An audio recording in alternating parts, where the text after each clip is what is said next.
Alors aujourd'hui, on va faire une vidéo sur le test de coloroscopie. En fait, c'est un test qu'on utilise pour le coaching couleur, un petit peu comme on voit à la télé, et ce qui peut permettre de savoir ce qui va idéalement au teint. C'est pour ça qu'aujourd'hui, j'ai emmené spécialement pour vous notre modèle, Marie, à qui on va faire le test aujourd'hui, et qui va pouvoir bénéficier de ses conseils. Donc, je vais laisser Aurélie, notre guest star, faire les foulards. Voilà le test.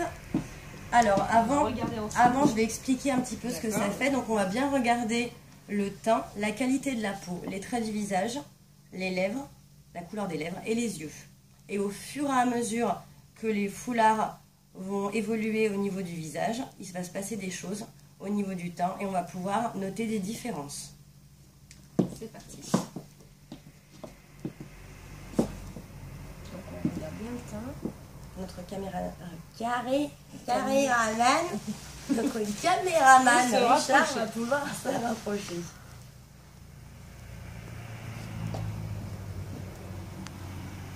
Alors, est-ce que Marie voit Le rose me va mieux. Très bien.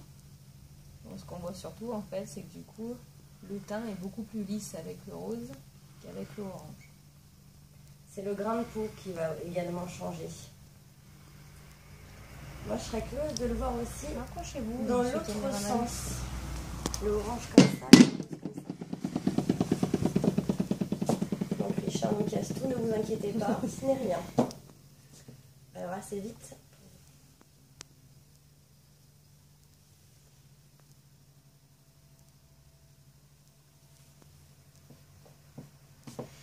Oui, je vois bien que le rose me va mieux.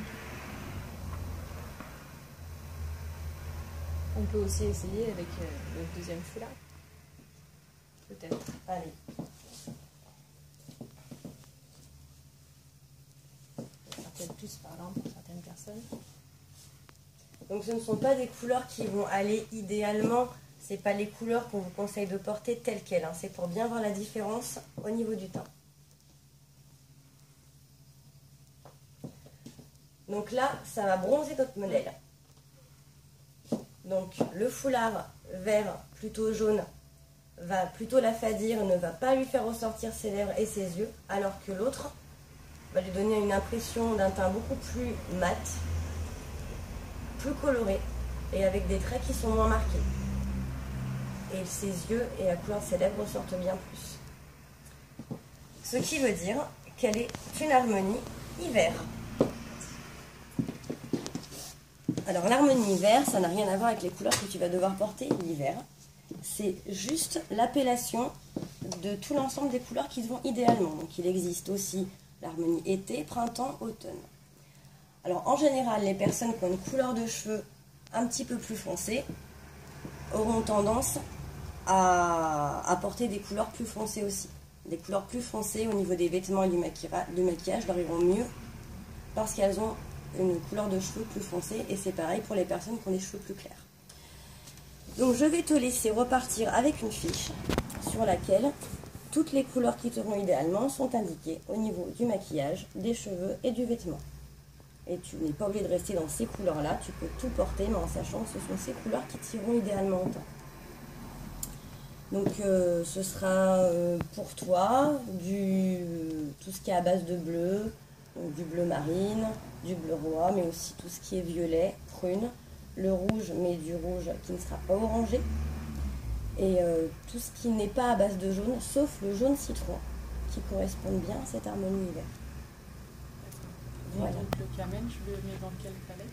Alors le camel, c'est une couleur chaude, puisqu'elle est à base de jaune, qui correspond plus à des harmonies automne. Ce qui fait que ce n'est pas idéal pour ton teint, ce n'est pas ce qui va te mettre le teint le plus en valeur, mais tu peux très bien porter un haut camel et agrémenter avec un maquillage qui correspond plus à ton harmonie. En sachant que plus la couleur est flashy, plus on va avoir les différences au niveau du teint. Si la couleur flash te va bien, ça t'ira très bien. Si la couleur flash n'est pas dans ton harmonie, on verra tout de suite les traces marquées. Mais pour des couleurs qui sont un petit peu plus soft, comme le camel, le gris, le marron, le noir, donc ce n'est pas très en reflet, ça ne fait pas trop ressortir les traits, donc tu peux quand même porter un camel.